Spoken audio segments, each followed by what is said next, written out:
I'll take your questions, please. Thanks. Matt, go right ahead. I just want to start because of your Ukraine OSCE statement. Yeah. I just want to make sure this is right. You're saying that this is a broader effort by the separatists to prevent the public from seeing what's going on, and We believe that. The information from the OSCE monitors is really one of the reliable ways that we and the world can see what is going on and the devastation that's taking place in that part of Ukraine. And we believe that these monitors, it's a repeated history now of harassment against these monitors, we think, to try to prevent them from doing their jobs. so the administration likes transparency when it comes to. I think the world wants to see these OSCE monitors be able to report fairly and accurately the reality of the situation on the ground. I just wanted to make sure that was what I was getting at. Did you say And hold on a Russian-led separatists? Did you mention led Yes. or Russian-supported separatists? Both. You think they are Russian-led?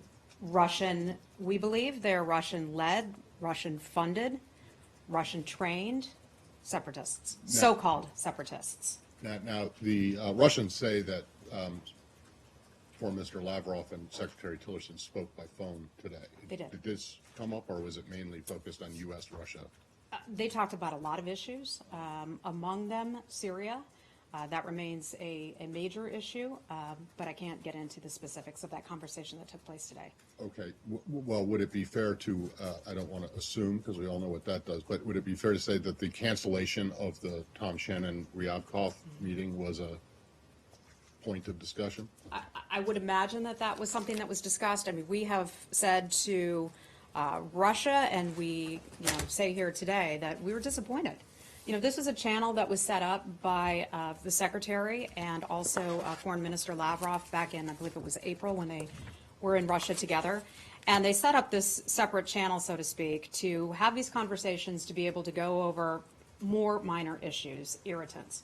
And that was something that Secretary Shannon was prepared to do, to go there, have a good faith conversation. The Secretary has talked about how we have a low-level relationship at this point with Russia, and we would like to try to find areas of cooperation to work together. And it's difficult to find areas of cooperation to work together while there are some of these irritants that keep coming up at some of the bigger meetings. So this was a separate channel set up to try to address those things. Russia canceled it. So Russia can best explain why they chose to cancel it, but we're disappointed in that. Do you know if there's discussions going on to try and reschedule? And That I don't know. That I don't know. And the last thing on this is that the Russians also say that Foreign Minister Lavrov complained about the military strikes in Syria as a violation of Syria's sovereignty, and also complained about the sanctions, which is what they said was the reason, or the latest maintenance of sanctions, which is what they said was the reason for canceling the Shannon So the thing. issue of sanctions was never on the table for this meeting that was canceled. This meeting was about more minor issues. Sanctions can be dealt with a very separate way. Russia knows exactly why sanctions are placed on that country, and it's directly as a result of their actions in Crimea and their actions in the eastern part of Ukraine. If they want those sanctions removed, they have to address those issues. They have to live up to the Minsk Accords. And on the violation of Syria's sovereignty, you guys obviously reject that charge. Those were defensive actions that the United States took. And the only reason that the United States is in Syria is to address ISIS.